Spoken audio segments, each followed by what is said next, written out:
The point now in these early days is to investigate physical systems of a sort that just haven't existed before. It's to make something that when you see or measure its properties, it's like, wow, atoms have never behaved that way before. Light has never behaved that way before. So the beginning of this is having few quantum things, whether they're electrons or photons or atoms, talking to each other in this quantum language, which if the system is open to the world, there's just too much noise coming in. Imagine you're walking along and trying to have a conversation. So they start talking and boom, in comes a ping pong ball and hits them in the head. And so that constant bombardment disturbs any train of thought about having this conversation in a quantum language. A simple way to think about it is in the quantum world, everything, electrons, are not little BBs, little tiny particles, little tiny bowling balls, but they're really waves. It actually goes up and down, just like a water wave. So if you have a nice, perfectly calm day and you're going to put your finger in and then have the wave spread out perfectly calmly, and that's like an electron moving through a solid. But if the wind's blowing, then you get all these other little wavelets that interfere with this beautiful single wave. Well, by the time you're through, you don't see the nice wave. It doesn't have any coherence left. That's famously formulated by Einstein 100 years ago. They called the fluctuation dissipation theorem. If these fluctuations of things coming in to mess up the quantum system, then the atom dissipates its beautiful quantum stuff into the environment. So all you have is just this envelope of energy without the actual waves. And the quantum physics is in the waves. So typically, to have really interesting quantum phenomena, you have to just get rid of all the interactions, all the people out there throwing ping pong balls. You gotta get rid of that.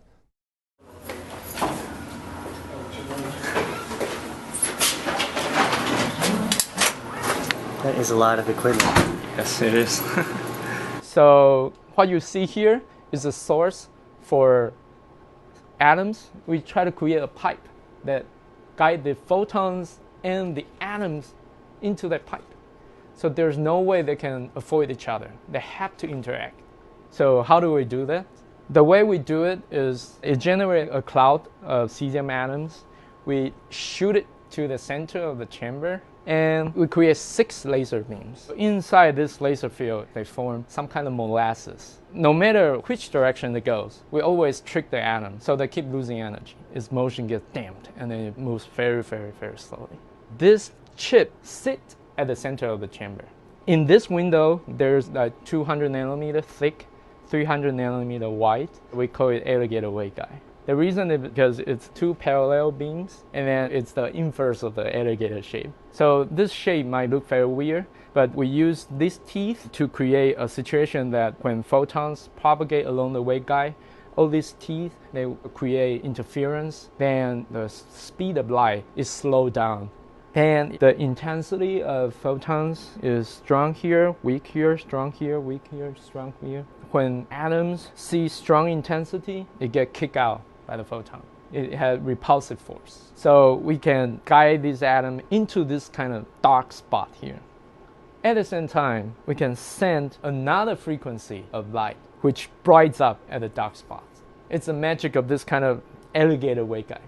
So we achieve both guiding the atom and then have them interact strongly with the photon. Otherwise, it would be like atoms are flying around and I shine a big white flashlight, just hope that my flashlight can hit the atom. But using this kind of lithographically patterned waveguides, we can create an array of these tiny little traps. So if one atom gets excited, it emits a photon. This photon can travel down to the waveguide, talk to another atom. And then this atom changes the property of this photon and then again propagate down the waveguide and then talk to another atom. By doing this, we can create a quantum simulator of many, many quantum objects interact with each other. And then if I just let the system evolve, what would the answer be? We've done experiments, other people have done experiments where you can make a state where you have 2 beams of light. And this one has a photon and this one has nothing, or this one has a photon and this one has nothing. And those 2 possibilities can exist at the same time. There's only one photon and it's in both places at the same time. And we've done experiments to demonstrate that that's true, that we really made a state like that. In our experiments, we took those pieces of a photon, if you will, it's called entangled, and we put them into a bunch of atoms. How would those 2 parts of a photon propagate? How would they see each other? The easy thing to say is this piece of the photon could be absorbed by the 5th atom, and that piece of the photon could be absorbed by the 35th atom. And then they would both come out. And then they would rattle around some more.